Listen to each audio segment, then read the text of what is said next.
नमस्कार दोस्तों, जय उत्तराखंड, जय देवभूमि। कैसे हैं आप सभी? एक बार फिर से स्वागत आपका हमारे यूट्यूब चैनल पे।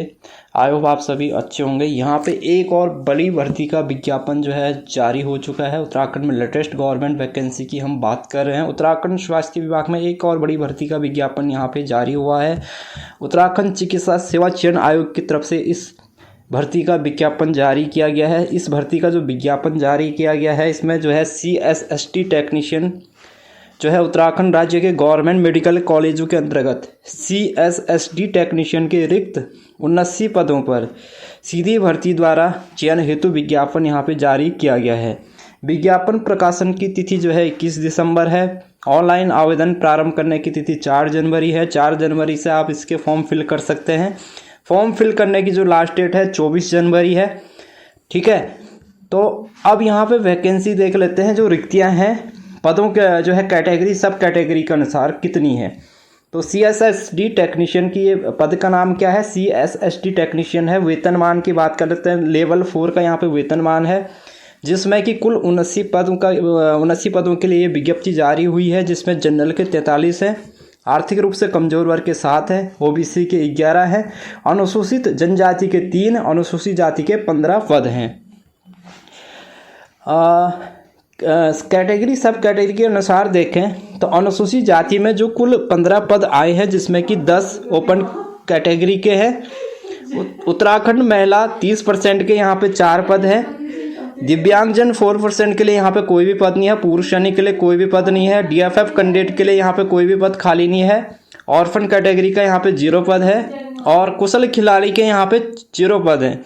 जबकि उत्तराखंड राज्य आंदोलनकारी या उनके आश्रित, जिसमें कि 10% का आरक्षण है, उसमें 1 पद यहाँ पे दिया गया है। अनुसूचित जनजाति की बात कर लेते हैं। इसमें जो है आपके 3 पद हैं ओपन के, तीनों के तीनों जो है ओपन कैटेगरी के हैं। OBC में जो है 7 पद हैं, टोटल 11 पद हैं, जिसमें 7 पद ओपन कैटेगरी के हैं। 3 पद जो है उत्तराखंड महिला OBC कैटेगरी के हैं। 1 पद यहाँ पे उत्तराखंड राज्य आंदोलनकारी या उनके आश्रित के लिए है। आर्थिक रूप से कमजोर वर्ग के यहाँ पे कुल 7 पद हैं, जिसमें कि 5 जो है ओपन कैटेगरी के हैं, EWS ओपन कैटेगरी के। 2 पद जो है EWS वोमन कैटेगरी के हैं। जनरल के कुल 43 पद हैं, जिसमें 21 पद जो है जनरल ओपन कैटेगरी के हैं। 12 पद जो है जनरल उत्तराखंड वोमेंस के हैं। 1 पद जो है जनरल फिजिकली हैंडीकैप कैंडिडेट का है। 2 पद जो है जनरल पुरुष सैनिक के लिए है और 2 पद है जनरल जो है उत्तराखंड राज्य के ऑर्फन कैटेगरी, उत्तराखंड राज्य के अनाथ बच्चों के लिए। 1 पद जो है उत्तराखंड राज्य को कुशल खिलाड़ी का है और 4 पद हैं उत्तराखंड राज्य आंदोलनकारी या उनके आश्रितों के लिए। तो अगर कुल पदों की बात कर लेते हैं, 79 यहाँ पे पद हैं, जिसमें अगर आप वोमेंस की बात कर लेते हैं कैटेगरी के अनुसार, सब कैटेगरी के अनुसार 21 पद हैं उत्तराखंड वोमेंस के। 1 पद है उत्तराखंड जो है दिव्यांग कैटेगरी का। 40 पद ओपन कैटेगरी के हैं। ठीक है, शैक्षिक अर्हता, एजुकेशन क्वालिफिकेशन क्या मांगा गया है इस पद के लिए? तो इसमें देखो, उत्तराखंड चिकित्सा शिक्षा विभाग technician, lab OT, CSST dental आदि संवर्ग सेवा संशोधन नियमावली 2024 के अनुसार शैक्षिक अर्हता अभ्यर्थी को देखो, माध्यमिक शिक्षा परिषद उत्तराखंड से विज्ञान से इंटरमीडिएट परीक्षा या सरकार द्वारा उसके समकक्ष मान्यता प्राप्त किसी परीक्षा में उत्तीर्ण होना चाहिए। अभ्यर्थी के पास में उत्तराखंड पैरामेडिकल काउंसलिंग में पंजीकरण के योग्य किसी संस्थान से CSSD या OT में डिग्री या डिप्लोमा की उपाधि हो।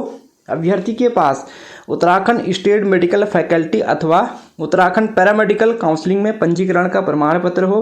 अभ्यर्थी द्वारा किसी मान्यता प्राप्त चिकित्सा संस्थान से संबंधित कार्य में इंटर्नशिप यानी प्रशिक्षण अनिवार्य रूप से प्राप्त किया गया हो। ये सारी जो है क्वालिफिकेशन या जो है यहाँ पे ये चीज़ें यहाँ पे मांगी गई है। डिजायरेबल क्वालिफिकेशन की अगर बात कर लेते हैं तो प्रादेशिक सेना में न्यूनतम 2 वर्ष की अवधि तक की सेवा की हो, NCC BSc सर्टिफिकेट प्राप्त किया हो। ठीक है, ये डिजायरेबल है। अगर ये आपके पास में है तो ठीक है, नहीं भी है तो ये चलेगा। अभ्यर्थी का उत्तराखंड स्टेट मेडिकल फैकल्टी अथवा उत्तराखंड पैरामेडिकल काउंसलिंग में ऑनलाइन आवेदन करने की जो लास्ट तिथि होगा, उस तिथि तक वैलिड जो है पंजीकरण प्रमाण पत्र होना अनिवार्य है। यदि अभ्यर्थी का पंजीकरण प्रमाण पत्र आवेदन जमा करने की अंतिम तिथि तक वैध या रिन्यू नहीं है तो उसे यहाँ पे सीधे क्या कर दिया जाएगा, डिसक्वालीफाई कर दिया जाएगा। एज कैलकुलेशन की बात कर लेते हैं तो 1 जुलाई 2024 को यहाँ पे आयु गणना की निश्चायक तिथि है। अभ्यर्थी की जो एज है 1 जुलाई 2024 को न्यूनतम 18 साल और अधिकतम 42 वर्ष होनी चाहिए। बाकी जो है उत्तराखंड राज्य के जो शासनादेशानुसार जो कैटेगरी सब कैटेगरी के अनुसार जो आरक्षण के अनुसार जो यहाँ पे एज में छूट मिलती है वो आपको मिलेगा, ठीक है, चाहे SC ST OBC वगैरह में। और अधिकतम आयु सीमा में छूट ये दे रखा है यहाँ पे, जैसे कि आपको पता ही है, जो अनुसूचित जाति अनुसूचित जनजाति OBC के लिए 5 वर्ष की यहाँ पे छूट की अनुमन्य है, जबकि स्वतंत्रता संग्राम सेनानी आश्रित के लिए भी 5 वर्ष की छूट यहाँ पे अनुमन्य है। इसके बाद यहाँ पे देखो जो इसेंशियल क्वालिफिकेशन में अगर आप बात कर लें, ठीक है, तो उत्तराखंड लोक सेवा आयोग की परिधि के अंतर्गत तथा लोक सेवा आयोग की परिधि के बाहर समूह गौ की सीधी भर्ती के पदों पर भर्ती हेतु आवेदन करने के लिए वही अभ्यर्थी पात्र होगा जिसने अपनी हाई स्कूल एवं इंटरमीडिएट अथवा इनके समकक्ष स्तर की शिक्षा उत्तराखंड राज्य में स्थित मान्यता प्राप्त संस्थानों से उत्तीर्ण की हो, परंतु यह कि सैनिक अर्धसैनिक बलों में कार्यरत तथा राज्य सरकार अथवा उसके अधीन स्थापित किसी राजकीय या स्वायत्त शासी संस्था में नियुक्त पदों पर नियमित रूप से नियुक्त कार्मिकों एवं केंद्र सरकार अथवा केंद्र सरकार के सार्वजनिक उपक्रमों में नियमित पदों पर नियमित रूप से उत्तराखंड में कार्यरत ऐसे कर्मी जिनकी सेवाएं की उत्तराखंड से बाहर से ट्रांसफर नहीं किया जा सकता, स्वयं अथवा उनके पति पत्नी या जैसी भी स्थिति हो या उनके पुत्र पुत्री राज्याधीन सेवाओं में समूह गौ के सीधी पद जो भर्ती के पदों पर चयन हेतु आवेदन के पात्र होंगे, ठीक है। यानी कि क्या है, अगर आपकी हाई स्कूल इंटरमीडिएट उत्तराखंड से नहीं किया है, जबकि यदि आप या फिर आपके माता पिता या फिर आपके जो पति जो है उत्तराखंड में किसी राजकीय गवर्नमेंट सेवा में कार्यरत हैं, ठीक है, या जो स्वायत्त शासी संस्था है उसमें नियमित रूप से वे वहाँ पे क्या है कार्यरत हैं, तो फिर उस कंडीशंस में यहाँ पे आप इस फॉर्म को भरने के लिए एलिजिबल हैं। NOC भी आपको यहाँ पे लगानी होगी। ऐसे कैंडिडेटों को यहाँ पे क्या करना होगा, अगर आप कहीं पे कार्यरत हैं तो NOC आपको लगाना होगा, या फिर जो है अगर किसी के जो है माता पिता जो है संबंधित संस्था में है तो उसको वहाँ से संबंधित संस्था या विभाग के सक्षम अधिकारी का एक प्रमाण पत्र यहाँ पे लगाना होगा कि उस प्रमाण पत्र में ये लिखा होगा कि इनकी जो सेवाएं हैं उत्तराखंड राज्य से बाहर जो है स्थानांतरणीय नहीं है, ठीक है।